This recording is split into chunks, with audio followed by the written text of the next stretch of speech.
Hey there. So this is part two. Didn't go too crazy. I promise you guys. I think I said something like, so if you don't know, I just got these beers from Kirkland, cracked them open, had initial impressions, didn't really like know too much about them, and then now I've dug in a little deeper.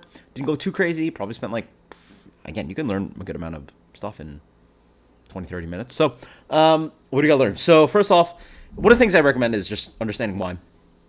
Some things about wine. This beer, this beer, I'm so used to saying beer. This wine is from, obviously it's Cabernet Sauvignon, but from Sonoma County, but Alexander Valley. So Alexander Valley is an AVA, American Viticulture area. So these are designated certain areas that are specific. California has AVAs, and then I think like Washington, Oregon, blah, blah. But like, so one thing you want to learn about wine is that the more information you have and the more specificity about location generally is going to help you get a better quality wine. And it sort of just makes sense. If it just says California on it, where in California, right? Like, they literally can grab, grapes from whatever. And that generally affects quality, and more specificity means something, right? Like somebody's actually going through a specific area / vineyard to collect these grapes just for that wine, right? So here you got more information. You have the grape varietal, but not only you have Sonoma County, but you also have Alexander Valley, which is one of the largest regions within Sonoma County, but also I think it's the largest, but it means more, right? Then that also affects, like, here you actually they say Petit Frelon, which I think is actually the producer. Sometimes the Kirkland, you won't actually get the producer. And then I actually went on Google Maps trying to figure out where the place was. Had a real hard time. Because this is bottled by Lestiac-sur-Garonne. So I looked that up, and I think that led me to a town called Saint-Genis-du-Bois. Anyway. Had a hard time finding specifically where this winery was, but it's still Bordeaux, appellation, Bordeaux Superieur, Cotelet. So a little bit of information, just like in generally if you're buying wine, like, and you'll notice the price points, like, your cheaper wine just still say California versus this, obviously it's cheap wine, but if you're looking for general labels, you'll find more with specific AVAs, more specific locations. So what do we learn about these wines? So pretty interesting, learning about specifically this one. So two resources I looked at was Bob Polinsky. Check him out. Awesome simple content. He's a master of wine, which is a different kind of like test and certification they're getting. Master Sommelier, which is a court of master sommeliers, which Peter Neptune has a channel. And these are not like huge channels. But check them out. And the funny thing is that they vastly have different opinions about specifically this one. So Bob Polinsky says he knows Alison Krauss, who's been, winemaking for over 20 years. He says, what did he go? I like how I can write, and then write while I'm trying to watch a video, and then makes it illegible. So where do you go? Black raspberries, baked cherries, vanilla, soft smooth. He liked this wine. He thought it was a good wine for the value, $10. Then you go to Peter Neptune. So on the nose, he was getting this like powdered confectionery character. He gets Hawaiian punch, new oak too. So new oak is going to be generally American oak, freshly charred to a certain amount. So it's going to offer some more intense flavors that we're used to from maybe not as intense as bourbon, but bourbon, right? Versus they mentioned this one. I think Peter Neptune also reviewed this one and talked about how no new oak. It's just very simple. Not really like having the oak to come in to offer huge flavor components, but more like smoothing out the process, smoothing out the flavor profile, more like leaner tannin character, right? So, but he talked about this one specifically. On the palate, he said confectionery, off dry, high alcohol, acid medium, tannin medium plus, intensity medium plus. And he actually did not recommend this wine. He actually had 3 other Kirkland wines with it and hated it. He said it's just, again, like high in alcohol, too confectionery sweet. Strangely enough, I tend to agree with him. I had that first impression about this one and said, like, I didn't really quite like it as much as this one. And he was right. Again, he mentioned like a lot of American winemakers are going, new world process, blah blah, and the catering to the flavor profile of American consumers. You're getting a jamminess, but it's almost got this. Again, I get it from the New Belgium, and obviously like they don't do the New Belgium thing where they're throwing in like fruit additives, fruit flavorings and additives, but it has a strange sweetness that I get. I probably sit in the middle. I would never say this drink, at least at my palate right now, I wouldn't say this wine is undrinkable, but I can see what Peter Neptune is doing. And obviously, as I probably progress as a wine drinker, I'm probably going to have that similar opinion about this one, that wine. The other thing about this one, yeah, you just noticeably as I look at it more, it's noticeably darker wine, greater extraction from the grapes. Yeah, as this is somehow way more enjoyable. Drier, leaner. The alcohol's still pretty intense, which seems a more mature product. It's way more dry than this beer. He said off-dry. This is drier beer, drier wine. Now I'm drinking more. The alcohol intensity is noticeable. So the big boozy. Yeah, to me, like this, the analogy I give is like this tastes like drinking an imperial stout, like an American imperial stout. It's just like big, boozy, dry, and then dryness I associate with like hoppiness, right? So like if you're an imperial stout drinker, Bordeaux, there you go. That's yeah.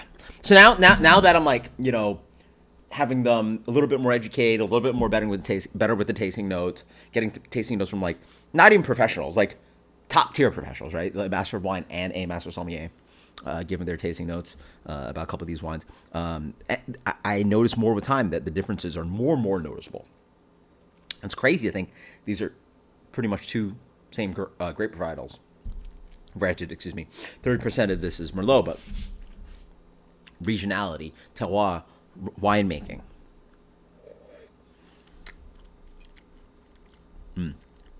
I almost get this like weird kind of like bloody irony thing, which is weird, but yeah.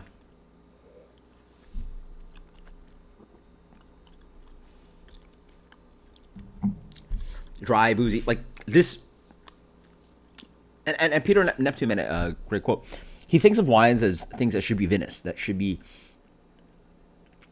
for eating with food.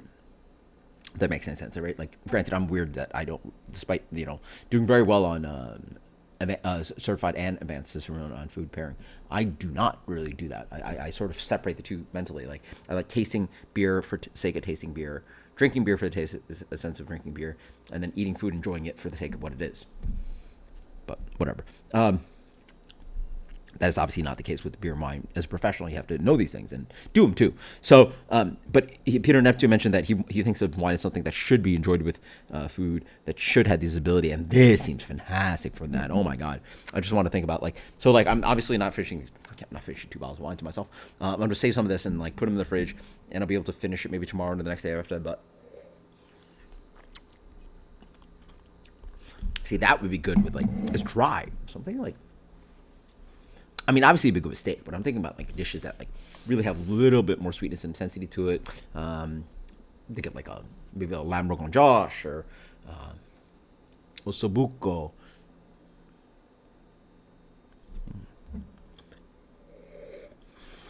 Lamb chop mint jelly, right? That, right? This wine, I'm a little bit more, questionable what I do with that, right? Very different. So interesting stuff. Again, you can just learn so much having two of the same grape varietals from two different places side by side. And hell, you can get more specific. You can do 2 wines from Bordeaux. So maybe do 2 Cab Merlot blends from different chateaus, right? Or maybe do Sonoma County, California, and then do, I don't know, what are you going to do? Not Cap produce. Hell, you can go to Napa, pretty close. Or you can go all the way to Washington State and try that, Willamette Valley, right? Who knows? All fun things. But yeah, a little bit journey on just learn some wine, and I now have a little bit better value and ability to buy great wine, decent to great wine at unpassable value at Costco. So thought I'd try this out. Until next time, cheers. But again, the cool thing I found was, again, a master of wine and a master sommelier, experts and reviewing wines, thought about this wine specifically. He was like, good wine, great quality for price. And then the other guy was like, this is undrinkable. I would not recommend it, right? These are things to think about. But these are people I listen to, and it's always important to, again, you're grabbing vocabulary. Again, if you're going to be working in the, you're not even working in the industry, but like just like learning, you got to learn their vocabulary, right? So picking through what they're breaking down, again, so useful. He broke down this wine as off dry, high alcohol, medium acid, medium plus tannin, intensity, medium plus, and now you got to taste through these things and see where your brain calibrates, because I am not an experienced wine drinker, despite having some amount of knowledge about wine. So cool stuff. It's just fun. Enjoy the stuff. Again, I'm not like studying numbers and molecules and, you know, physics and engineering and all that stuff's cool.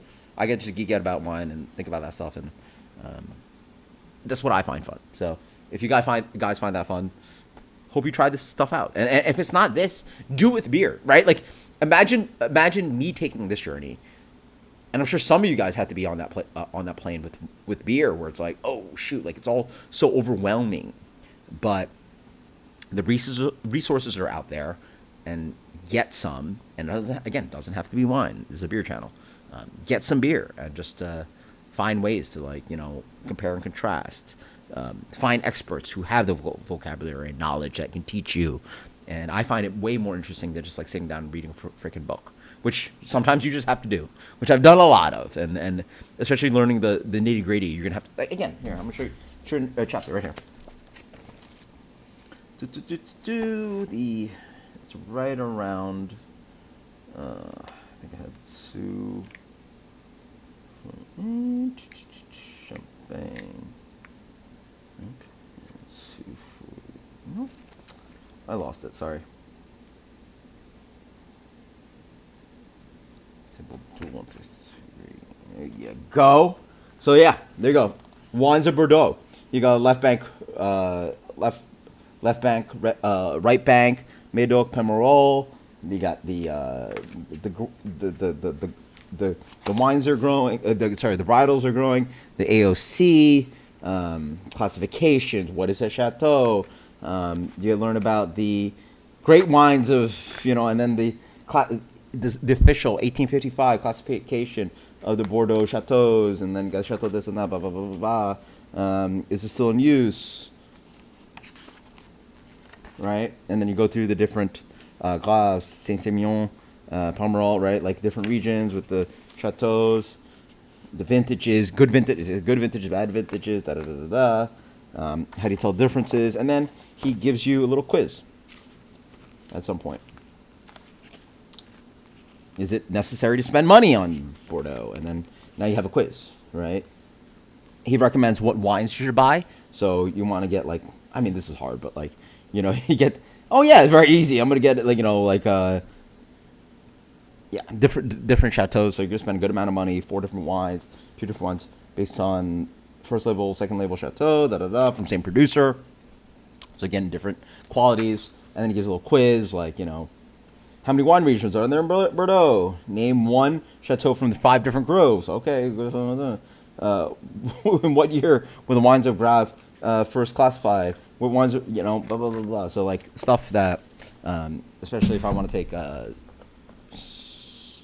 Quarter Master Sommelier is level 2. That's kind of stuff I'm gonna have to learn, but it's all very interesting. So post comments below if you want more wine content. Until next time, guys. Cheers later.